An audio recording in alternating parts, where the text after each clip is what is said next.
ደግሞ የቸገረው ጉዝ ያገባል የባሰበት መጫት እንደሚባለው ነው። የአለርት ሆስፒታል ጥበቃ ነው። ሰው የታመመበት ሰው ቀልብ የለውም። አንዴ ላቦራቶሪ ያሰራ፣ አንዴ መድኃኒት አንጣ፣ አንዴ ግሉኮስ ምናምን መባል የማይቀር ነው። በመንግስት ሆስፒታል ውስጥ የታመመባቸው ሰዎች ወዲህ ወዲያ ብለው አንድ ስልክ ቻርጅ ላይ ሰክተው ሸለብ አርጓቸው ተኝተዋል። ቀስ ብሎ ገብቶ ስልኳን ከቻርጅ ላይ ነቅሎ ውስጡ ያሉትን ሰነዶች አጠፋፍቶ ሲሙን ወደዛ ወርውሮላቸው የራሱን ሲም ጨምሮ ሲጠቀም እጅ በፍንጅ የተያዘ ሰው ነው። በአስቸኳይ ጊዜ ፍርድ 1 ዓመት ከ8 ወር ገብቶለታልና ጥሩ ነው ያስገባችሁለት። ስልክ የተወሰደብህም ሰውዬ ቀላል ሰው እንዳልነበርክ ገብቶኛል። ያረከው ነገር ጥሩ ነው፣ እሰየው። በዚህ አጋጣሚ ግን ደሞዝ እየከፈላችሁ አይደላችሁ። ስለዚህ የገቢ ምንጭ ግድ ያስፈልጋል በዚህ ፕላትፎርም። አለበለዚያ አብረን የምንቆይባቸው ጊዜዎች በጣም አስቸጋሪ ነው የሚሆኑት። 2 አማራጮች አሉ። አንደኛው ደሞዝ መክፈል ነው። አንደኛው ደግሞ ፕሮፋይሌ ላይ ያለውን የዩቲዩብ ሊንክ ሰብስክራይብ ማድረግና 10 ሺህ ማስገባት።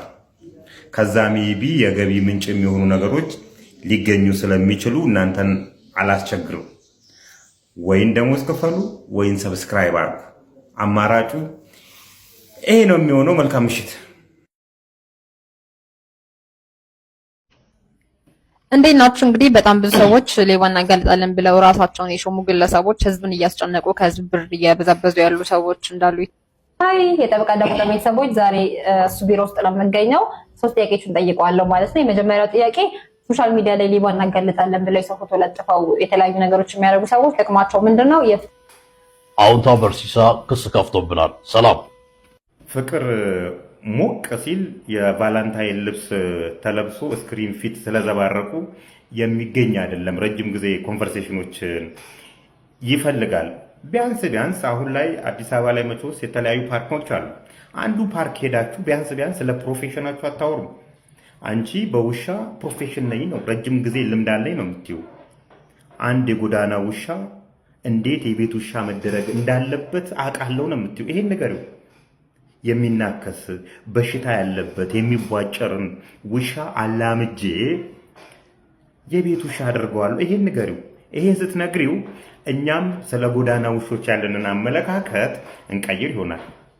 አንተም የ3 ወርም ሆነ የ3 ዓመት ኤክስፒሪየንስን ተጠቀምና ስለ ህግ ንገራት። አንድ ሰው ፍርድ ቤት ሄዶ ከሰሰ ማለት ዲሞክራቲክ መብቱን ፕራክቲስ እያደረገ ነው ማለት ነው። ፍርድ ቤት አሁን ተነስቶ እንኩ አይልም በልና ንገራት። ፍርድ ላይ ጠበቃ ለመሆን እንኳን ጠበቃ ለመሆን አይደለም ለማማከር ራሱ ፍቃድ ያስፈልጋል በላት። የታችኛው አንደኛ ደረጃ ፍርድ ቤት ላይ የመጀመሪያ ደረጃ ፍርድ ቤት ላይ ፍቃድ ያወጣ ሰው ከፍተኛ ደረጃ ፍርድ ቤት ላይ የሚከሰስን ሐሳብ ጭብጥ ራሱ ካማከረ ያስጠይቃል በልና ንገራት። አንድ ጠበቃ ነኝ የሚል ሰው ሌላኛውን ጠበቃ ያላለውን ነገር እንዳለ አድርጎ የራሱን ጥቅም ለማረጋገጥ ሶሻል ሚዲያ ላይ ከለጠፈ ጭምር ቢያንስ ፍቃድ የሚያስነጥቅ መመሪያ አለ። ይሄን ደግሞ አውንታ በርሲሳ ያውቀዋል። እሱ ካወቀ ደግሞ ፈልፍሎ መግባቱ አይቀርም በልና አስረዳት። በዚህ አጋጣሚ ሙሉጌታ በላይ አንተ ያላልከውን ነገር የኛም ፎቶ ተጠቅሞ ይልህ እንደዚህ በውስጧልና አስተያየት ብትሰጥበት ደስ ይለኛል። ይሄ ንግግራችሁ ያደገ ሲመጣ ሜቢ ወደ ፍቅር ከተቀየረ የጫጉላ ሽርሽራችሁን 40 ምንጭ ሄዳችሁ ለማሳለፍ ከፈለጋችሁ አውንታ በርሲሳ ተከሶ ገና 50 ሺህ ብር ተቀጥቶ የሚገኝም ብር አጠይቁ። እኔ ወንድማችሁ ነኝ። ወዲያው ብትደውሉልኝ ሀብታም ነው ብላችሁ አይደለ? ሀብታምነት ወንጀል ይመስል 50 ሺህ ብር ብልክላችሁ ምንም እንትን የለውምና ይሄንን የህግ ፕሮሰስ እስከምትጠብቁ ድረስ ልጅ ተወልዶ አድጎ ትምህርት ቤት ሊገባ ይችላልና ጀስት ልረዳችሁ በዚህ አጋጣሚ ዝግጁ ነኝ። ሌላኛው ያቄሙና የወደቁ የፊንቴክ ሰዎችን ተጠቅማችሁ ያንን ያህል ስታሯሩጡ የነበራችሁ፣ ያንን ያህል ወሬ ስታወሩ የነበራችሁ፣ ያንን ያህል ዜና ስታስወሩ የነበራችሁ ደርሰንባችኋልና እስቲ እነሱ አሁን በ50 ሺህ ብርና በ200 ሺህ ብር ነው የከሰሱት። እኔ በ500 ሺህ ብር ከስሻለሁ። ምንድን ነው አሁን? ኤኒዌይ ሁለታችሁም ፋጤን አታቋትም። 17 ናቸው ተብለናል። መሐመድ ጣሂር ወይም በቅጽል ስሙ ወርዲ በተባለ አስኮብ ላይ ማለት ህገወጥ ሰዎች አዘዋዋሪ ማለት ነው። በሱ ስር የተደራጁ ናቸው። እስካሁን 40 ሺህ ኢትዮጵያውያንን ጅቡቲ፣ የመን፣ ሳውዲ አረቢያ ልከዋል። ከዚህ ውስጥ 60ዎቹ መሞታቸውን አረጋግጫለሁ ይለናል ፖሊስ። እነዚህ ናቸው እንግዲህ አዘዋዋሪዎቹን አይታችሁ ተዘዋዋሪዎቹ ምን አይነት ንቃተ ህሊና ሊኖራቸው እንደሚችል ገምቱ። እኔ አንድ ቆየት ያለች አፈታሪክ ትሁን እውነት ትሁን ሹፌሮች በብዛት ያወሯታል። እቺን አሮሲና ባሌ አካባቢ በብዛት ወደ ሳውዲ አረቢያ ይኬዳል። አንድ ለሐጂ ነው የሚኬደው፣ ሁለት ደግሞ ለሐጂ ይኬድና በዛው ይቀራል። ድሮ ቆይቷል ይሄ ነገር ከተጀመረ። እስልምና ውስጥም ያሉ ክርስትና ውስጥም ያሉ ይሄዳሉ በብዛት። የአርሱና የባሌ ልጆች ወደ ሳውዲ አረቢያ ይሄዳሉ። ወሎዬ ከሆኑ በእግራቸው ነው የሚኮበልሉት። አንድ ጊዜ አይቻችኋለሁ። ዲቼቶ የሚባልበት በባቲ አርጋችሁ ሰመራ ገብታችሁ ይነቁታል። ተሰልፈው ነው የሚሄዱት እና ኮብላይ ናቸው ብለው ነግረውኛል። እንግዲህ ከአርሲና ባሌ አካባቢ ወደ ሳውዲ አረቢያ ያለካችኋለን ብለው ኮንቴነር ውስጥ ከተዋቸው ይዘዋቸው ይመጣሉ። ከ60 በላይ ናቸው እኔ ተባልኩት በጊዜውና ከዛን በሰቃ ሐይቅ መታሃር አካባቢ ሲደርሱ ድሮ የበሰቃ ሐይቅ መንገዱ የባቡር መንገዱ በሰቃ ሐይቅን እንደዚህ አቋርጦት ነው የሚሄደው። አሁን ላይ እንትኑ በልቶታል፣ ሐይቁ ሸፍኖታል። መንገዱም በጣም የተቀረበ ነበርና እንደዚህ ኢንፍራስትራክቸሮች ቤቶች ምናምን አይታዩ እና እዛ ጋር ያወርዷቸውና ሲመሽ ከማዶ የሚመጣ የመኖች ስላሉ አሁን ያለነው ጅቡቲ ነው። ይሄ ባህር ነው፣ የቀይ ባህር ነው የሚባለውና ጅቡቲዎች እንትኖች የመኖች ሲመጡ ተሳፈሩና ሂዱ ብለው ለቀዋቸው ሄደው እዛ ላይ ፖሊስ ያዛቸው የሚባል ነው። ወደ እውነት የተጠጋ ነው። ማረጋገጫውን ግን ላገኝ አልቻልኩም። እነዚህ ሰዎች እንግዲህ 1 ቢሊዮን ብር አካባቢ ከነዚህ ሰዎች ላይ ተቀብለዋል። ወደ ሳውዲ አረቢያ እናሻግራችኋለን ብለው። እኔ ደግሞ የማውቀውን እውነተኛ ታሪክ ልንገራችሁ። እቺ ሴትዮ ወደ ካናዳ ልካችኋለሁ ብላ በቤተ ክርስቲያን በቸርች አካባቢ ነው። አፈቀላጤ ነች፣ ምላሷ አቅላጭኖ ነው የሚሉት።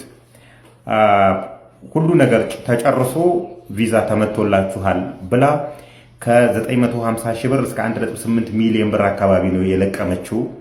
በአማራ ክልል ላይ በተለይ ጎንደር አካባቢ ለቅማለች ብርና ተደውሎ ተዘጋጁ ተብሎ ጸጉሬን ሹሩባ ተሰርቻለች።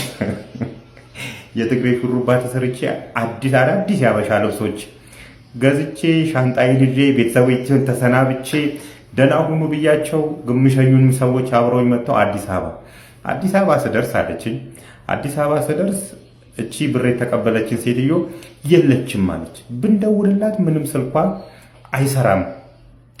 ከቆይታ በኋላ ወደ ጎንደር ተመለስኩና ስንደውልላት ስልኳ ሰራለች። ያን ጊዜ ጠቅላይ ሚኒስትሩ ወደ ፓሪስ ለስራ ጉብኝት ሄደው ነበርና ጠፋሽብን እኮ ስንላት ድንገት ታዝዤ የጠቅላይ ሚኒስትሩ ፕሮቶኮል ስለሆንኩኝ ከጠቅላይ ሚኒስትሩ ጋር ወደ ፓሪስ ሄጄ ነው አለቻሉና እንደዚህ የምንታለል ሰዎች ነንና አሁንም ጥንቃቄ ያስፈልገናል። ያለ ብሔራዊ ሎተሪ ፍቃድ ቤትም ሆነ መኪናን እጣ የሚያወጡ ግለሰቦች ከ3 ዓመት እስከ 5 ዓመት ድረስ ያስቀጣል ትለናለች ጠበቃ ሰበላ ሰፋ።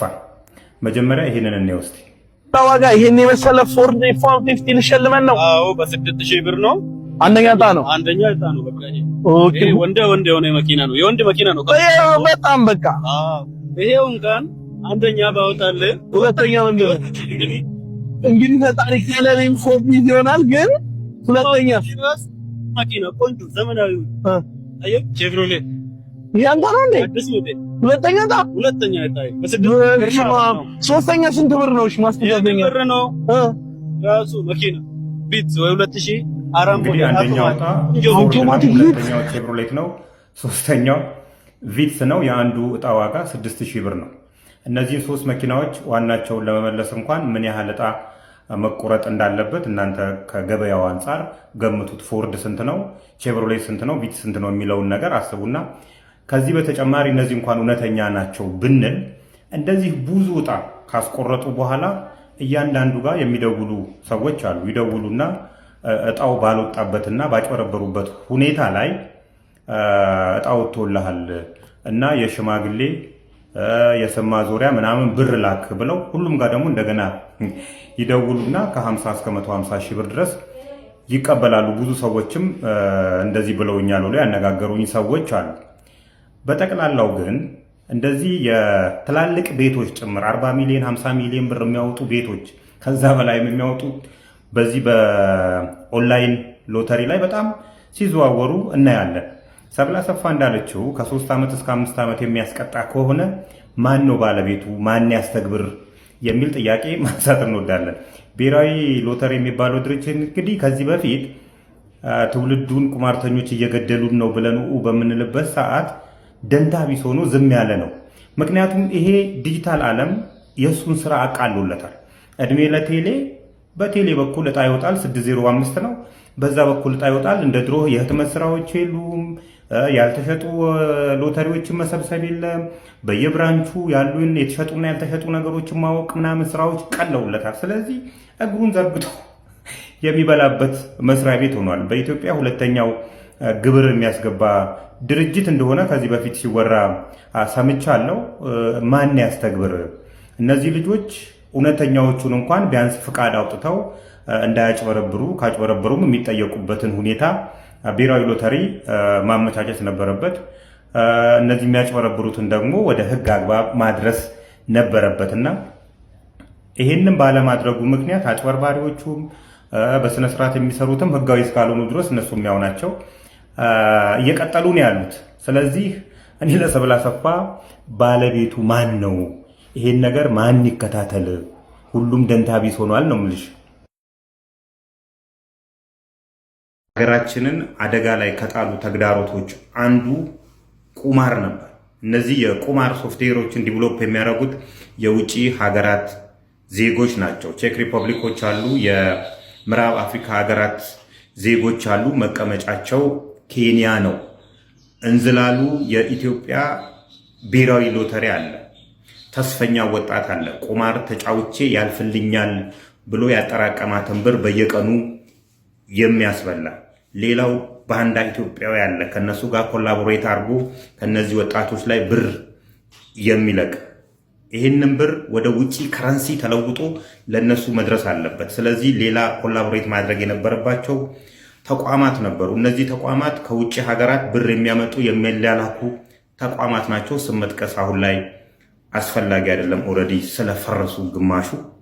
እነዚህ በየዓለማቱ የተበተኑ ኢትዮጵያውያን ለቤተሰቦቻቸው ብር ይልካሉ፣ በሌላ ከረንሲ ይልካሉ። እዚህ የተከማቸ ብር ነበረ። እሱን እየቀየሩ ባንዳዎቹ ወደ ኬንያ ያስኮበልሉ ነበር። ይሄን ሲምፕል እንትን ለማለት የኢትዮጵያ መንግስት እነዚህ አቋማሪ ድርጅቶች 200 ቢሊዮን ብር ታክስ አጭበርብረውኛል ብሏል።